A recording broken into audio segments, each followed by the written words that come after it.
Welcome back to Modeling Manhood. Don't move. Actually, sit right where you are and listen. We got a story for you today. The first time I operated one of these things, you guessed it, a power washer, I felt like I had the control of the world under my hand. Giant gun, water power, and lots of mud to clean off the tractor. Well, anyways, I was not fully instructed, and I did something very stupid the first time I operated a pressure washer, and I'm going to tell you about that story.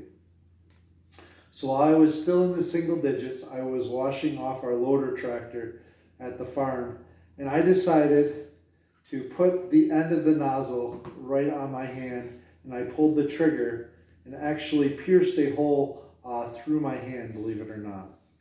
And you're probably thinking, boy, that was dumb. Guess what? It was really dumb. That thing stung and took a very, very long time to heal.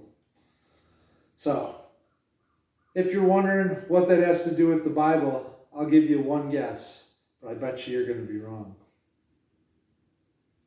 Did you guess Christ and his pierced hands? If you did, you are wrong. We're going to go to 2 Samuel 12, and we're going to pick up where David is getting questioned about something he did that was very dumb. Kind of like putting my hand to the end of the pressure washer. In 2 Samuel 12, the prophet Nathan came to David after he had committed adultery with Bathsheba and had put her husband Uriah to death. And Nathan posed the question to him about what would he do. And we've talked about this before. One of those stories in the Bible I like to call Nathan's Challenge. And he said there was a rich man and a poor man. And the rich man was going to have a feast. And instead of killing one of his sheep, he went to the poor man who only had one sheep. And he took that man's sheep. And he asked King David, what would you do?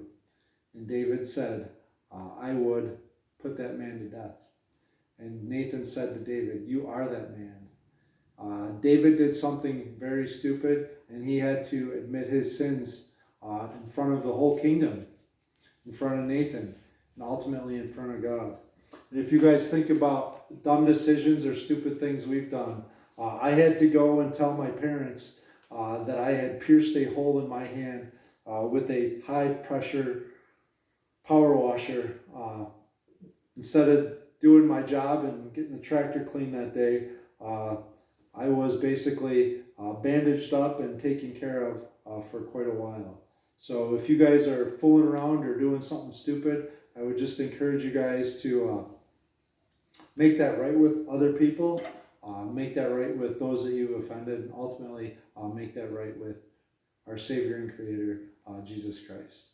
Thank you guys so much for joining us, and watch out for stupid things in life. And remember, mirror your Maker and journey with Jesus today.